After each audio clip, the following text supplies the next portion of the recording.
Football is back, and I wanted you to get a clean look at the Lion because it is awesome. I got a surprise coming couple of months later, so I know everybody's saying how it looks, and I need to move it up. I like it where it is, but I got a surprise coming a little later on in the year. But football is back, baby. It is back after months and what seems like forever of waiting for some quality news to come. It's finally here. Football is officially back as the Lions start training camp today. Now, this first week is not open to the public. Open to the public practices will begin next Monday, a week from tomorrow, on the 31st, I believe, is when you can go, or maybe the 30th, maybe next Sunday is when you can go as a fan and not a season ticket holder. But what?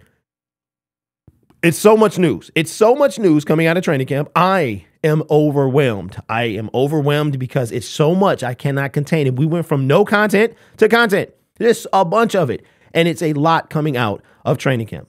Dan Campbell, seems like forever since we saw him. He got in front of the media today. He spoke for 18 minutes. And what he talked about, I'll leave a link if you haven't seen it already in the description, is he talked about a lot. He talked about expectations for the Detroit Lions and how the hype train is, quote, out of control, end quote. And it's their job. It's their job to go put the work in. They're still working like they're the underdogs. Everybody talked about it today. Jared Goff said, we getting all this hype. We went 9-8 last year. Like, these guys are hungry, man. They know it is much more to do. And I see this team, when you win a playoff game, when you get that home game, when you win a Super Bowl eventually, because yes, that's coming, okay, that they want more. They want more. Jared Goff, Aiden Hutchinson, everybody's talking about what they need to do. Dan Campbell did his annual tradition of doing the up and downs with the rest of the crew. It was fantastic to see. Got up there, talked about Levi Onwuzurike. I can't believe that he was out there practicing. I thought this guy was dead in the water. I thought he was done, not going to make the team. I mean, he has a long way to go, but it would be great to see him second round pick back in 2021 to come out and dominate.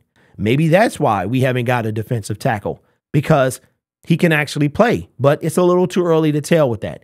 But this is absolutely fantastic. I'm so excited that we are back. Now, Pride of Detroit, those guys are out there doing their thing, and they're talking about some of everything. Emmanuel Mosley, for medical reasons, did not show up today, but he's going to be there eventually. Marvin Jones started the day, and Hendon Hooker started this practice, and this time on the NFI list. It's just, like I said, it's so much information coming out of camp that it is overwhelming because of what we have coming out of camp. But I will say this.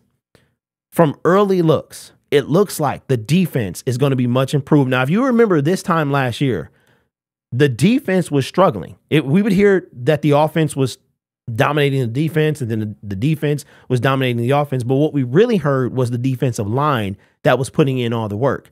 Now it seems like that the secondary, that the entire defense is stepping up as well. Again, this is going to be a quality year for the Detroit Lions. There are going to be quality players that are going to get cut. So if you have any favorites on the team, Craig Reynolds, whoever, Tom Kennedy, those guys are, we going to have some quality dudes some fan favorites get cut. And I'm not just talking about Tom Kennedy. Denzel Mims, still learning the playbook, not there yet at training camp.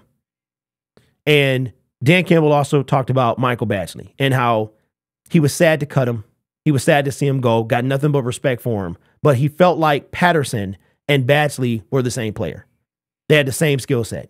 And I think that cutting Riley Patterson was a mistake. And that's why they traded to get him back. Michael Badgley was a good consolation prize. But the mistake was cutting Riley Patterson to begin with. And if you remember last year, we were in an uproar over cutting Riley Patterson. And we saw what happened when they came out to start the season. We were missing kicks. Dan Campbell had to go for it a lot because Austin Seibert, Dominic Ellerby, these guys couldn't make any kicks. So we wind up picking up Badgley, and hopefully Badgley will land on his feet somewhere else. But again, it is a lot of content. We're going to have videos galore. Now that football is here, training camp is here, we're going to continue to give you your Detroit Lions content. Again, a lot of stuff coming out of camp. I couldn't contain it all to one video, so you may get a second or third video from me today. Depends on what else comes out of camp. But check out the If you haven't seen it, Dan Campbell in front of the media and talks about your team. He brings us up to speed with the Detroit Lions, and it's just a great listen. So make sure you guys check it out. You guys are awesome. Take care of yourself. Football is back, baby. And as always, go Lions.